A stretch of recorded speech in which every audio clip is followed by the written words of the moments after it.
द्वादशः पाठः कर्णस्य दानवीरता।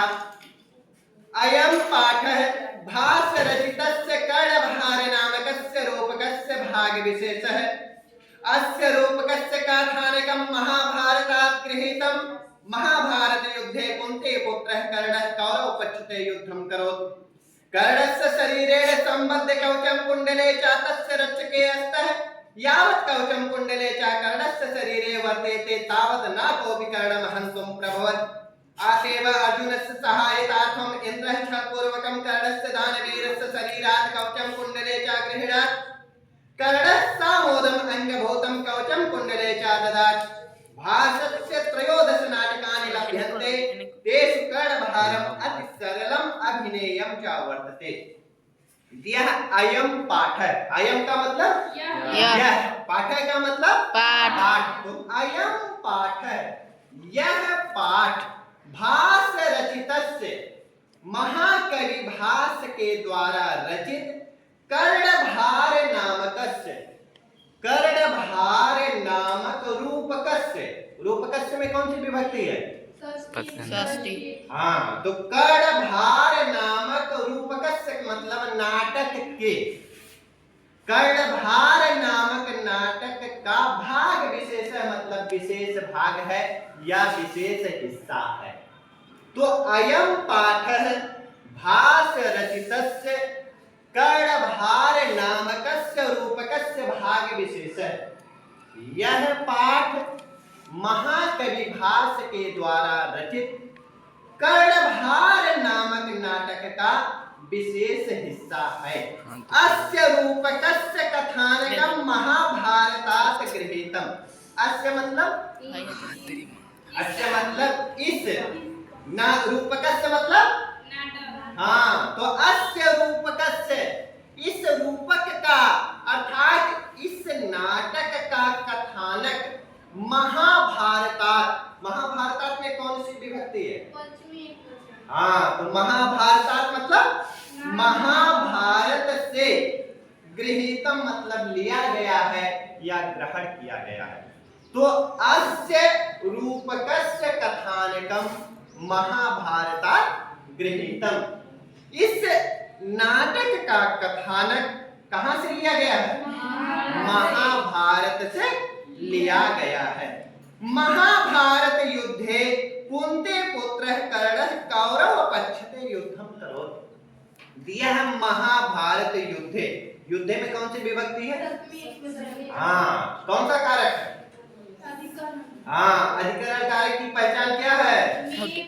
हाँ, इससे अधिकरण कारक की सप्तमी लगती है ना, उसके पहचान में, पर या पर। तो महाभारत युद्धे, महाभारत के युद्ध में कुंती पुत्र कर्ण, तो कर्ण का एक विशेषण दे दिया है कुंती पुत्र। कुंती पुत्र कर्ण कौरव पक्षतः, कौरवों की ओर से या कौरव पक्ष से युद्धम करोति मतलब युद्ध करता है। महाभारत के युद्ध में कुंती पुत्र कर्ण कौरव पक्ष से क्या करता है? युद्ध करता है। कर्णस्य शरीरेण संबद्ध कवचं कुंडले च तस्य रक्षके हस्तः। तो कर्णस्य शरीरेण, कर्ण के शरीरेण, शरीरेण में कौन सी विभक्ति है? सप्तमी है। कहां से पढ़ी है? शरीरेण, राम का अर्जुन जानती हो? राम का तृतीया एक वचन क्या बनता है? शरीरेण तृतीया एक वचन है। कौन सा कारक है? कर्ता कारक है। हाँ, क्या पहचान है?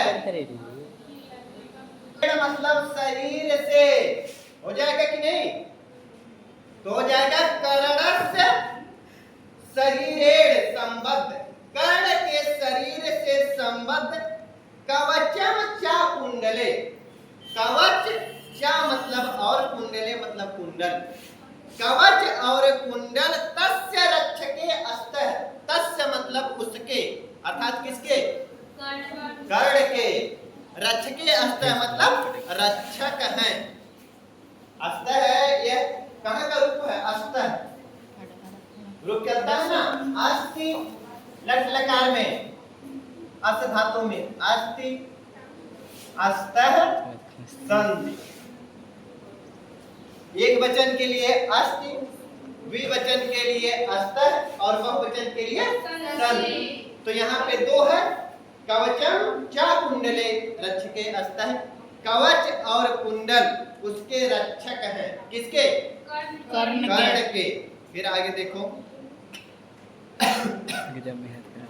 यावत कवचम कुंडले च कर्णस्य शरीरे वर्तेते तावत न कोपि कर्णम हन्तुं प्रभवत्। यावत का मतलब जब तक, और तावत का मतलब तब तक। हाँ, यावत और तावत समझ लो कि पटीदार है। जैसे एक पटीदार रहता है, तो जैसे तुम कुछ लोग पटीदार तुरंत आके टहलने लगेगा, कहाँ लाया कहाँ लाया, पता है कि नहीं? तो यावत का मतलब जब तक, कवचम च कुंडले, कवच और कुंडल कर्णस्य शरीरे वर्तेते। कर्णस्य मतलब कर्ण के शरीरे, शरीरे में कौन सी विभक्ति है? हाँ, तो अधिकरण कारक हो जाएगा शरीरे मतलब शरीर पर, हो जाएगा कि नहीं? तो जब तक कर्ण के शरीर पर कवच और कुंडल वर्तेते मतलब है, तावत मतलब तब तक, कोपि मतलब कोई भी, कर्णम हंतुम, कर्णम मतलब कर्ण को, हंतुम मतलब मारने के लिए। जब हम हन धातु में तुम प्रत्यय जोड़ेंगे, ठीक है, तो बनेगा हंतुम, बनेगा कि नहीं? और तुमुन प्रत्यय के लिए अर्थ में आता है, जैसे पठितुम मतलब पढ़ने के लिए, गंतुम मतलब जाने के लिए, तो उसी तरह हंतुम अन धातु मारने के अर्थ में होता है। तो हंतुम मतलब मारने के लिए, हो जाएगा कि नहीं? कर्णम हंतुम, कर्ण को मारने के लिए, ना प्रभवति समर्थ नहीं। अच्छा, लाइट कम का होगा। जब तक कर्ण के शरीर पर कवच और कुंडल है, तब तक कोई भी कर्ण को मारने में समर्थ नहीं है। अतएव अर्जुनस्य सहायतार्थम इंद्र छल पूर्वकम कर्णस्य दानवीरस्य शरीरात् कवचम कुंडले जागृह्णात्। अतएव, अतएव मतलब इसलिए, अर्जुनस्य सहायतार्थम, अर्जुनस्य में कौन सी विभक्ति है? अर्जुनस्य में, चलो खुशी बताओ, अर्जुनस्य में कौन सी विभक्ति है? हवाई का भाई का चला भीम तू बता हम से अर्जुनस्य में कौन सी विभक्ति है? नहीं पता? अभी कई जगह आया है, जैसे आया था कर्णस्य, रचितस्य, नामकस्य, रूपकस्य, आया नहीं था? हाँ, षष्ठी एक वचन तो हो जाएगा अतएव अर्जुनस्य सहायतार्थम, इसलिए अर्जुन की सहायता के लिए, इंद्र छल पूर्वकम, इंद्र छल पूर्वक अर्थात धोखे से, कर्णस्य दानवीरस्य, तो हम दानवीरस्य कर्णस्य कर देते हैं, विशेषण पहले कर देंगे। तो दानवीर कर्ण के शरीरात, शरीरात में कौन सी विभक्ति है? पता ना। हाँ, तो शरीरात मतलब शरीर से, हो जाएगा कि नहीं? कवचम च कुंडले गृह्णात्, कवच और कुंडल को गृह्णात् मतलब ग्रहण कर लेते हैं या ले लेते हैं। अतएव अर्जुनस्य सहायतार्थम, इसलिए अर्जुन की सहायता के लिए, इंद्र छल पूर्वकम, इंद्र छल पूर्वक, कर्ण दानवीरस्य कर्णस्य, दानवीर कर्ण के शरीर से, कवचम च कुंडले गृह्णात्, कवच और कुंडल को ग्रहण कर लेते हैं। कर्ण समोदम अन्यभूतम कवचम कुंडले च ददात्, कर्ण समोदम, मोद का मतलब होता है प्रसन्न होना, तो समोदम मतलब प्रसन्नता के साथ या प्रसन्नता पूर्वक।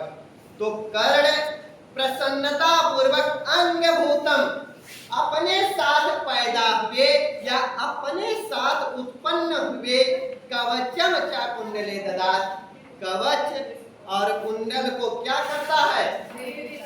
दे देता है। ददात कहाँ का रूप है? सब एकदम लुल्ल बैठे हैं। लट लकार प्रथम पुरुष एक वचन। चलो, भासस्य त्रयोदश नाटकानि लभ्यन्ते। भासस्य मतलब भास के, त्रयोदश मतलब 13, नाटकानि मतलब नाटक, लभ्यन्ते मतलब प्राप्त होते हैं। लव धातु किसके अर्थ में होता है?